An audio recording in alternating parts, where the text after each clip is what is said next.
Today, we're tackling a really provocative question, one aimed at one of the world's oldest institutions. So here's the big question on the table. Is Roman Catholicism a virginity cult? Now, that is a strong claim, and it's definitely meant to be. But it points to something real, this persistent pattern you see in Catholic tradition, something that a lot of people, whether they're inside or outside the faith, have always found kind of puzzling. So to really answer a question like that, we've got to understand where this critique even comes from, and of course, the history behind it. If that question makes you stop and think, that kind of rings a bell, you are definitely not alone. There is this really consistent emphasis on virginity, on celibacy, on, sexual renunciation in Catholic teaching that just really stands out, right? Even when you compare it to other world religions. So, okay, let's actually examine the evidence. All right, so what is the actual case for calling it a cult? Let's break it down. We're going to look at 4 key pillars here. First up, we're going to look at the official ranking of virginity over marriage. Then we'll get into the theology surrounding Mary and Joseph. And finally, we'll see how the church regulates sexuality even within marriage. So let's kick things off with that first one, the hierarchy. Okay, and what's so striking here is just how explicit this teaching is. I mean, this is not subtle stuff. You have major church councils and huge theologians like Thomas Aquinas stating point blank that, marriage is good, but virginity is an objectively superior state. They literally called it a state of perfection. The thinking goes, marriage is for, replenishing the earth, but virginity, that's for filling paradise. And wow, this quote just nails the point, doesn't it? This is from St. Jerome, one of the most influential church fathers, and listen to what he says. I praise wedlock, I praise marriage, but it is because they give me virgins. I mean, think about that. He's basically framing marriage as a tool. Its main value is that it produces people who can then go on to choose the higher, better path of virginity. It's a really powerful and incredibly revealing statement. Okay, so that's the hierarchy. Let's move on to our second point, the figure of Mary herself. Now, the doctrine of her perpetual virginity, before, during, and after Jesus' birth, isn't just about protecting the divinity of Christ. When you read the early theologians, the language they use often suggests that sex itself would have somehow defiled her. And that really reveals this deep-seated tension, this conflict between the idea of ultimate holiness and normal human sexuality. And get this, it doesn't even stop with Mary. There's this whole tradition that St. Joseph was also a perpetual virgin. And the fascinating thing is, you won't find that in the Bible. So why does it exist? Well, it serves a pretty clear theological purpose. It creates a holy family that is completely, totally devoid of sexual activity.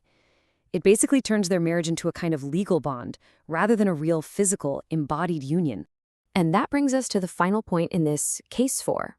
Even for regular married people, for the laity, sex within marriage is, it's very tightly regulated. It has to always be open to procreation. Pleasure is explicitly called a secondary goal. So the overall picture you get is that sexuality isn't something to be celebrated as this amazing core part of a loving union.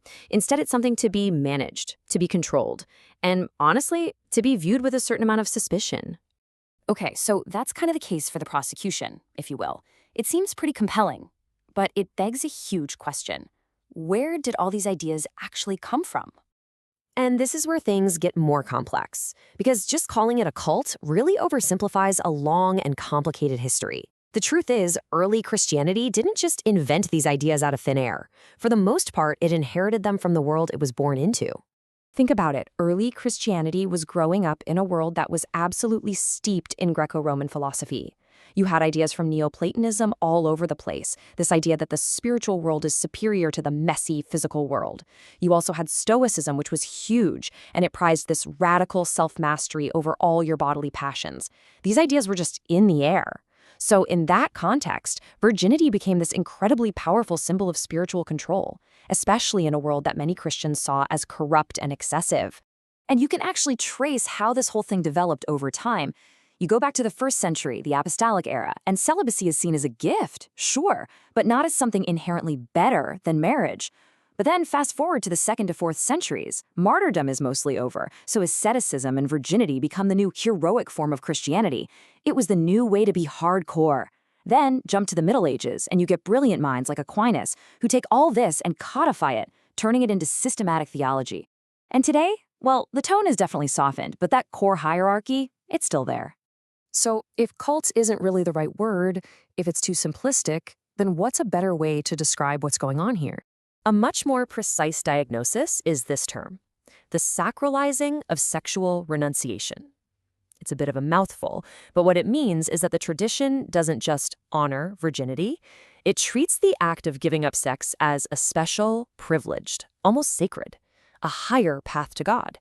And when you do that, it inevitably leads to this overvaluation of virginity, often at the expense of married life.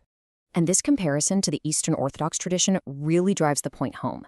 Look, Orthodoxy totally honors monasticism and celibacy, but it doesn't create the same rigid vertical ranking system.